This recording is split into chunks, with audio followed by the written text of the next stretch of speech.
natelemi nasundoli mwana na ngai mpo nakoka kokima mbangu. Ntango nazongi na ndako, ndeko na ngai ya mobali azalaki kokumba mwana na ngai na maboko.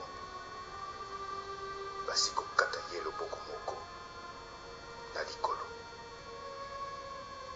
Natikali kosalisa ye.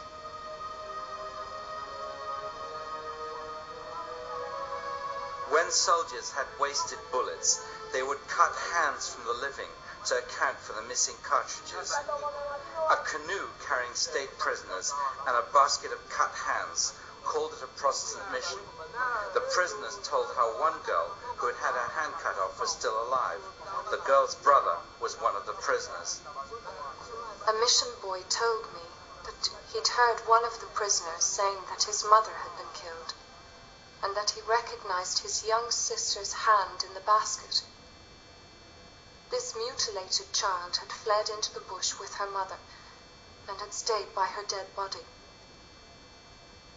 3 days later, the child's father came to the mission, and Mr. Clark sent some men with the father, and they found the child and brought her to the mission.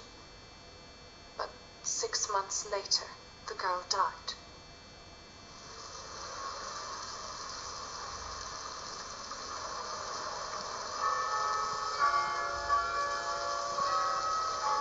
Antwerp was where the Congo rubber arrived. According to legend, the city's name comes from a confrontation between a Roman soldier and a giant who also cut off hands.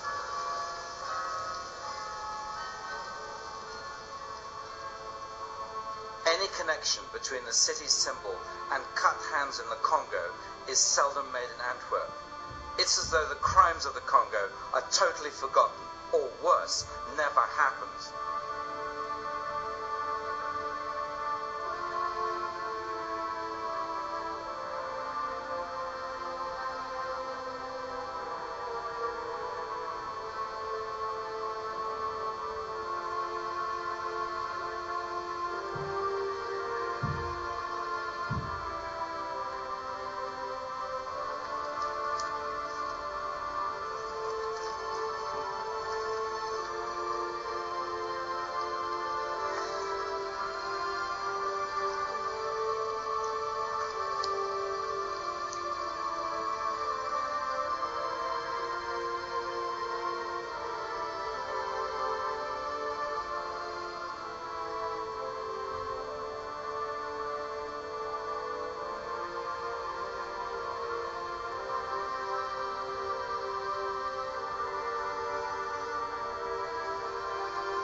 Un bilan humain, rien ne l'exprime mieux qu'un adage des gens de l'Équateur. Beto fait boler Iwo, le caoutchouc et la mort. En 1920, le Congo compte 10 millions d'habitants.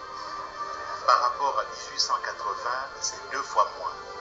Donc en 40 ans, le pays a perdu 10 millions de personnes globalement.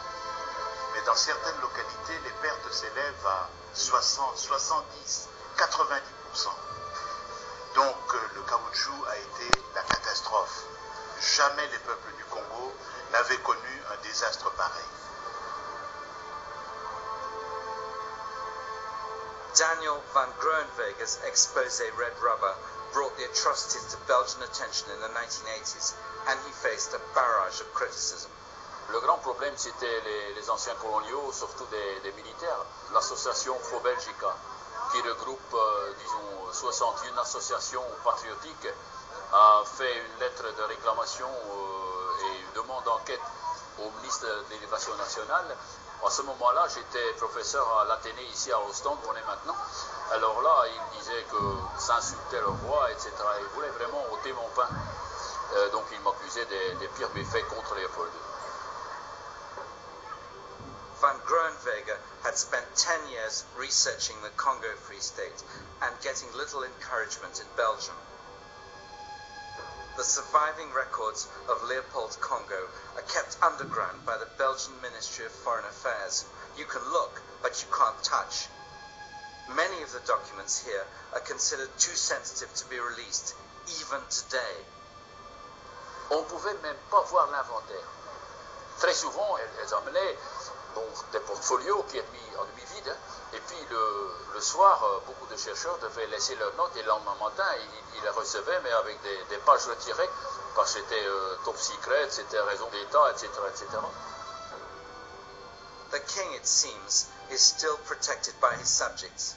The rape of a country and countless deaths are nothing compared to preserving the image of royalty. And anyway, it all happened a long way away in a far-off place.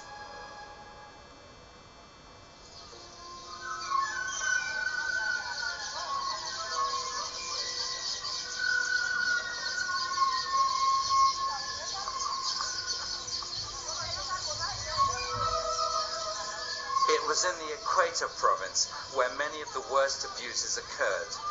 Leopold had divided the Congo into separate districts, each under the control of a commissioner, most often recruited from and paid by the Belgian army. The Equator was run by an official who stands out as one of the great villains of the Congo Free State. Leopold was a master in the use of violence to increase the rubber exports. He collected rubber in enormous quantities, at a rate of 1 ton a day, it said. Common report on the Congo states that he caused more than 1,000 persons to be mutilated.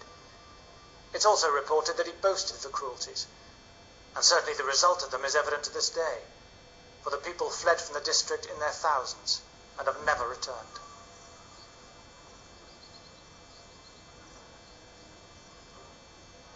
Leopold was districtscommissaris in Equateurstad en hij schrijft dus in een rapport aan de gouverneur, zegt hij, kijk, ik heb 1300 mensen gedood.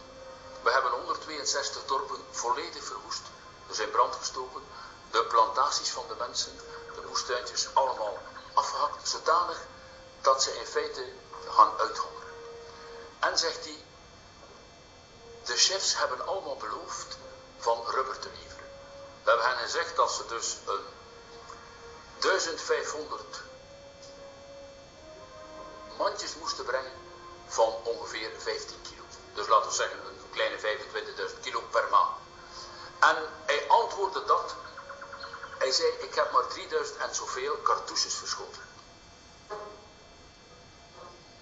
When General Wahis, Governor-General of the Congo, made an official visit to the Equator region in 1896, even he called it the land of horrors.